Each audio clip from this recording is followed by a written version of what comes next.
Dnes si predstavíme Olympus TG5. Ide o 5. generáciu tohto odolného fotoaparátu a už na začiatku tejto videorecenzie môžeme povedať, že prekonal všetky očakávania. Údaje o odolnosti tohto fotoaparátu sú naozaj bohaté.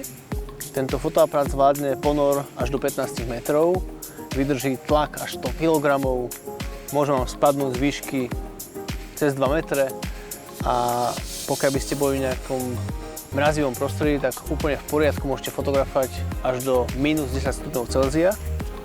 A čo je zaujímavé a môžete veľmi dobre využiť, je točenie videa v takýchto extrémnych podmienkach.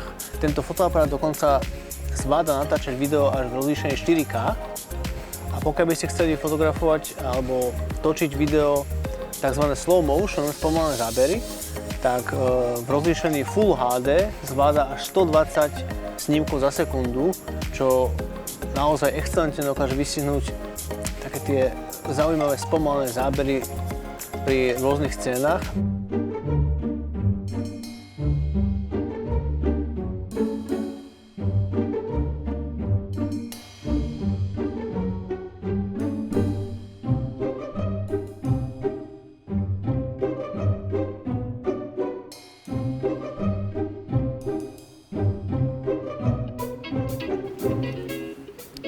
S Olympusom TG5 sa dá taktiež fotiť naozaj krásne makro.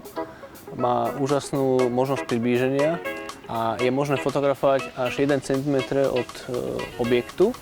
A taktiež tam doplnok, tzv. Lupa makra, ktorú keď zvolíte, tak môžete niekoľkonásobne zvýšiť to zväčšenie toho fotografovaného objektu.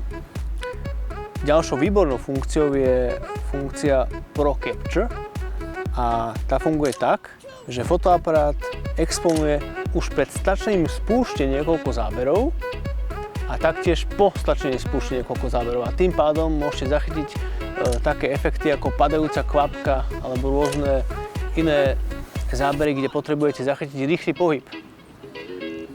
Ale aj bez tej funkcie tento fotoaparát funguje naozaj veľmi rýchlo. Dajú sa s ním fotiť naozaj pohybujúce sa deti na ihrisku a ten pohyb naozaj excelentne zvláda a celkovo tie fotografie sú na veľmi vysokej úrovni, zrejme aj kvôli tomu, že je vo fotoaparáte vstavaný procesor, ktorý je v súčasnosti aj vo vlajkovej lodi Olympusu, Olympus OMD M1 Mark II, čo je vlastne najvyšší model tejto spoločnosti Olympus.